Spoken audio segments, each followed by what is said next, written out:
folks. When Katrina asked me to give this eulogy, I thought, well, I'm going to have to make quite a few notes, you know? We want to be organized. Now, I know you're looking at this and you're saying, oh, he's got like 150 cards here. We'll be here till midnight. No, there's only about 100 cards here. And 2 or 3 of them don't have any writing on them at all, so we'll be in good shape. When I was trying to decide how would I begin talking about Jo, I thought, well, I should just go back to my very first memories of her. How did she appear to me when we first met the very first time? And I thought, oh, I could go back to my diary and I could look up for when we met the very first time and see what my recollections were that I had written down. And then I went, well, no, that's a lie. I wasn't keeping a diary that year. But I thought, you know, that's still a really good place to start, because the first time I met Jo, those memories are in my brain, maybe seared in my brain. So I thought, let's go with that. Okay, so I've done some acting in my life, and I know my way around a stage, and I know my way around a script. So I thought, so let's do this. Let's say that I, Timothy Macht, is playing a character, and this character is going to give a eulogy at his mother-in-law's memorial service. And so, to go back to the very beginning of the first time they're met, he's going to go through his diary and see what his descriptions were, what he thought of her. Okay. Finally met Katrina's mother tonight. We picked her up in my car. I was smart enough to let her ride shotgun, and I held the door open for her. We went to see Terms of Endearment. Not sure that a movie about a mother and daughter who don't get along was a really good choice. Is Katrina trying to tell her mother something? Is she trying to tell me something? After the movie, we went to Fonda San Miguel for dinner. I helped her mother with her chair when we were seated. I stood up whenever one of the ladies left their seat and when they returned. I wanted to show Jo that I had manners. Oh, her name. Her name is Jo. J-O. Jo. Jo is an assistant attorney general. Jo is very Texan, very stylish, very smart, very passionate, very intimidating, very vinegary, very scary.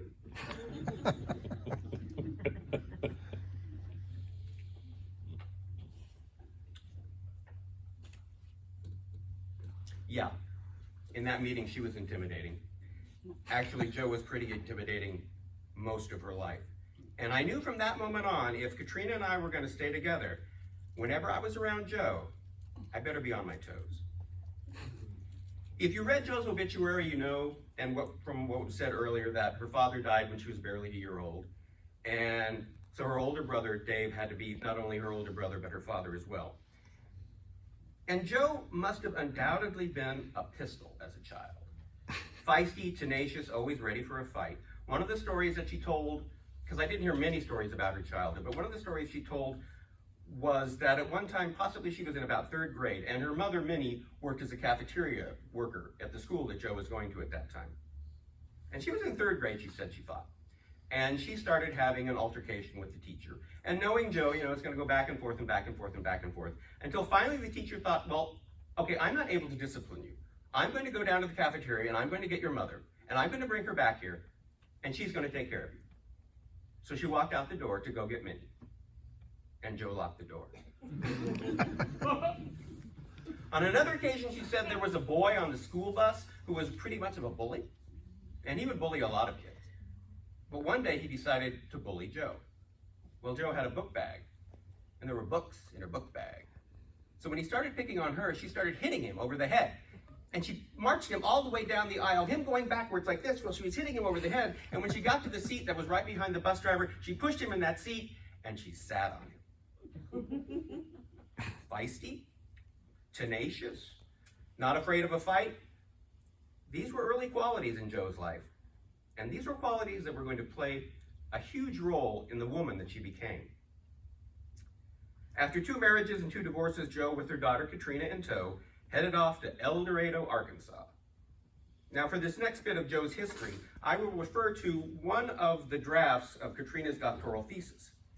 And this was headlined as "The Cost of Alienation in American Education."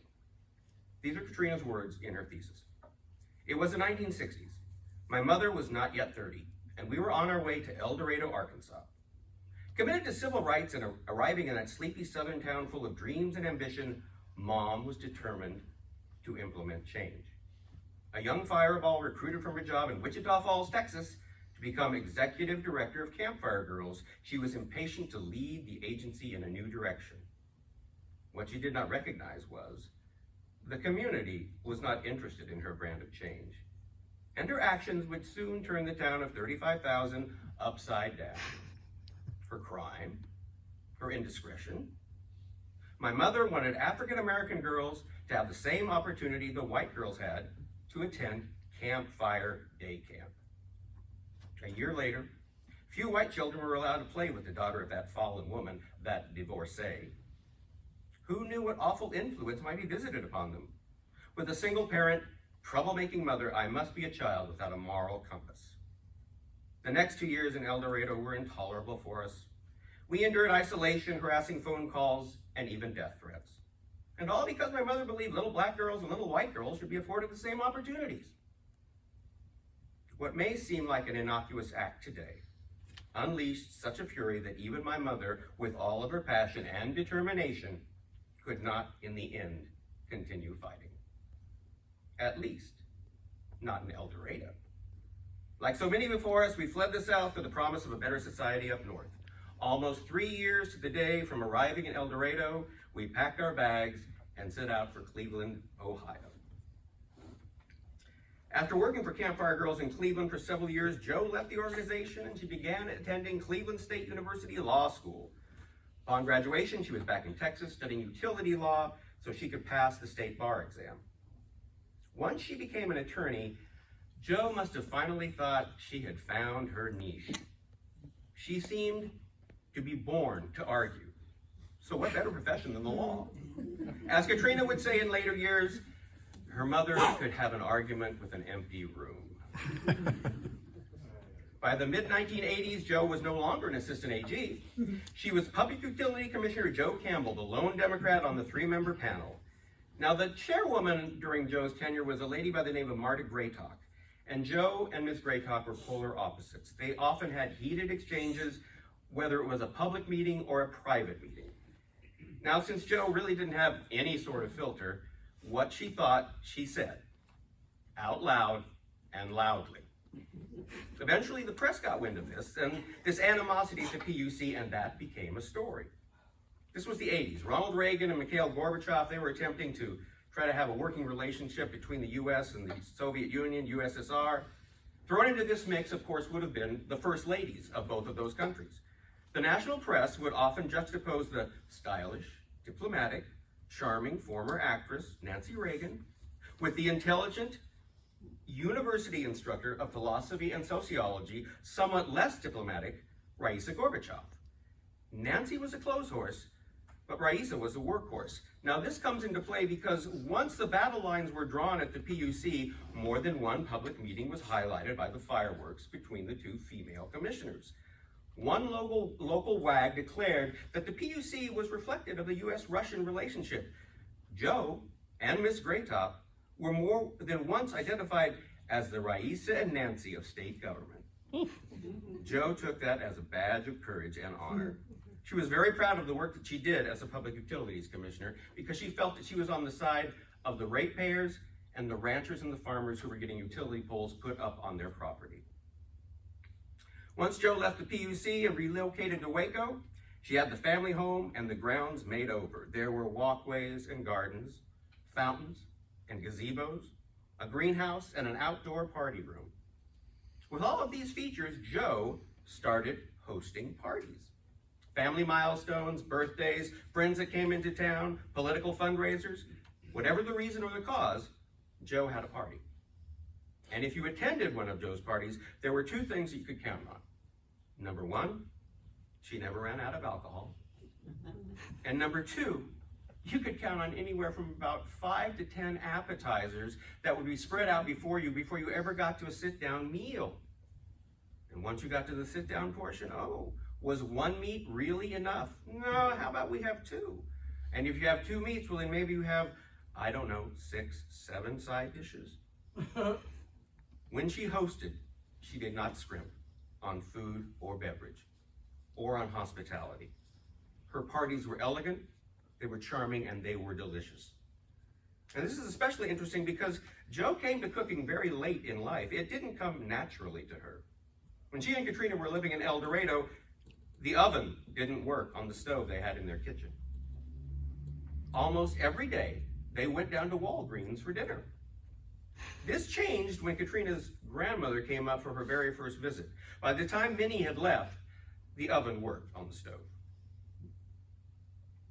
As I bring these thoughts to a close, I've got to point out 2 things that I found very oddly enduring, 2 oddly enduring qualities of Jo's, and some people have already sort of touched upon them.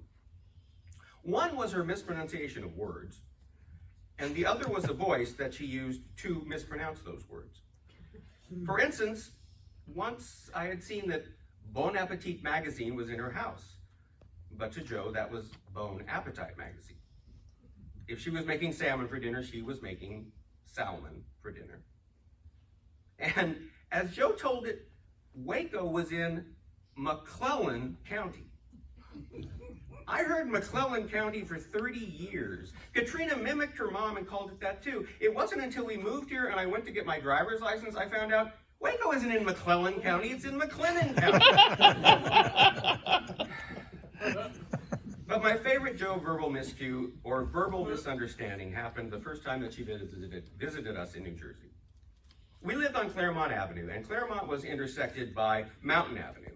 And there was a North Mountain and there was a South Mountain. And the signs were printed as N-O Mountain for North Mountain, S-O Mountain for South Mountain.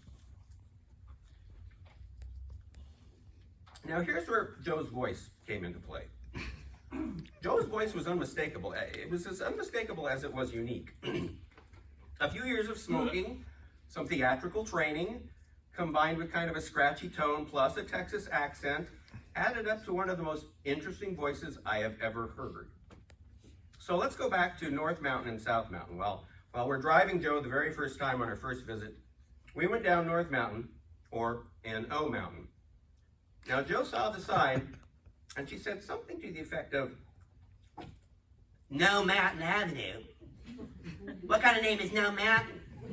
Of course there's no mountain. Why would you have a point like that? Now we're crossing the So Mountain. So what mountain? I don't understand what that means, Trina. No mountain is bad enough, but you got So Mountain. Can you explain these names? Her voice was uniquely Texan. But let me just once more kind of touch on the malapropisms, because I think they were somewhat hereditary. Years ago, Katrina was talking about her mother, and she meant to say that her mother marched to the beat of a different drummer. But as Katrina worded it then, as I've never let her forget it, the phrase came out as her mother marched to the drummer of her own business. Yeah, honey, your mom definitely marched to the drummer of her own business. And those who knew her and were touched by her generosity and her humanity and her professionalism will never forget her. The dead are only truly dead when there is no one left to remember them. I think she would be pleased to be remembered this way. Jo Campbell, a true Texas original, who in her professional and personal life acted out of charity, compassion, principle, and justice.